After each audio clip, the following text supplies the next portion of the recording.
धर्मेंद्र केवल कृष्णा देवल जन्म 8 डिसेंबर 1993 धर्मेंद्र म्हणून ओळखले जाते. हे एक भारतीय अभिनेता आहे आणि राजकारणी आहे जे प्रमुख हिंदी चित्रपटातील त्यांच्या कामासाठी ओळखले जातात. धर्मेंद्र यांना भारतीय चित्रपटगृह इतिहासातील असे टोपणनाव दिले जाते. 6 दशकाहून अधिक काळाच्या सिनेमॅटिक कारकिर्दीत त्यांना 300हून अधिक चित्रपटांमध्ये काम केले आहे. 3 धर्मेंद्र यांच्याकडे हिंदी चित्रपटसृष्टीत सर्वाधिक हिट चित्रपटांमध्ये काम करण्याचा विक्रम आहे. 1973 मध्ये त्यांनी 8 हिट चित्रपट दिले आहे.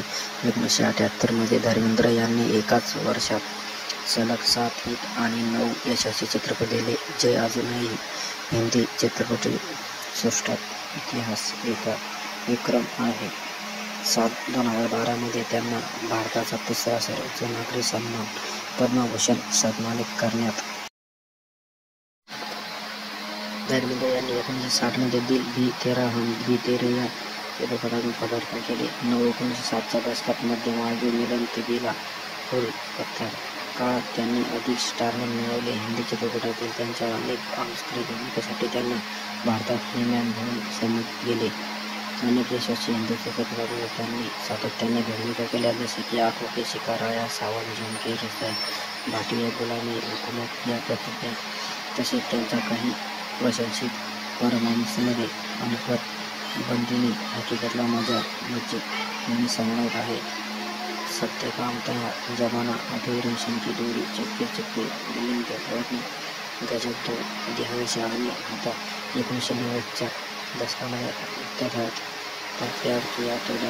प्यार किया तो डरना क्या, लाइफ इन मेट्रो, अपने जाने गद्दार, यमला पगला, दीवाना, रॉकी और रानी, ही प्रेम कहाणी आणि तेरी बातों आई जी यासारख्या अनेक यशस्वी आणि प्रशंसित चित्रपटांमध्ये व्यक्तिरेखाच्या भूमिकेत दिसले. मध्ये बॉलिवूडमध्ये त्यांच्या योगदानाबद्दल त्यांना फिल्मफेअर जीवनगौरव पुरस्कार मिळाला, ते भारतीय जनता पार्टीकडून.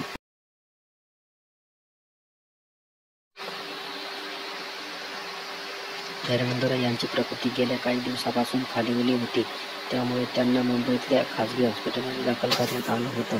त्यांच्यावर आयसीयू विभागात उपचार सुरू होते. मात्र त्यांची प्रकृती आणखी खालावत गेली.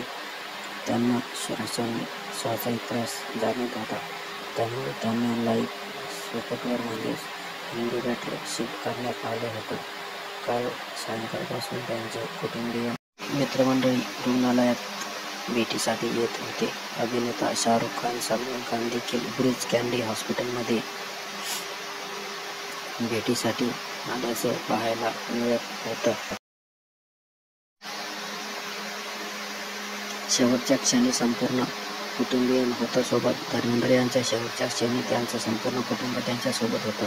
धर्मेंद्र यांच्याबद्दल धर्मेंद्र यांचा जन्म 8 डिसेंबर 1935 मध्ये पंजाबमधल्या कपूरथला जिल्ह्यात झाला होता. त्यांचं शिक्षण फगवाडा इथल्या आर्य हायस्कूलमध्ये झालं. धर्मेंद्रचं शिक्षण हे मॅट्रिकपर्यंत झालं होतं. त्यानंतर ते रेल्वेमध्ये क्लर्क म्हणून नोकरीलाही लागले, पण सिनेमाची अभिनयाची आवड असल्यानं त्यांनी ती नोकरी सोडली. त्यांनी फिल्मफेअरच्या स्पर्धेत भाग घेतला आणि त्यानंतर त्यांचं आयुष्य बदललं.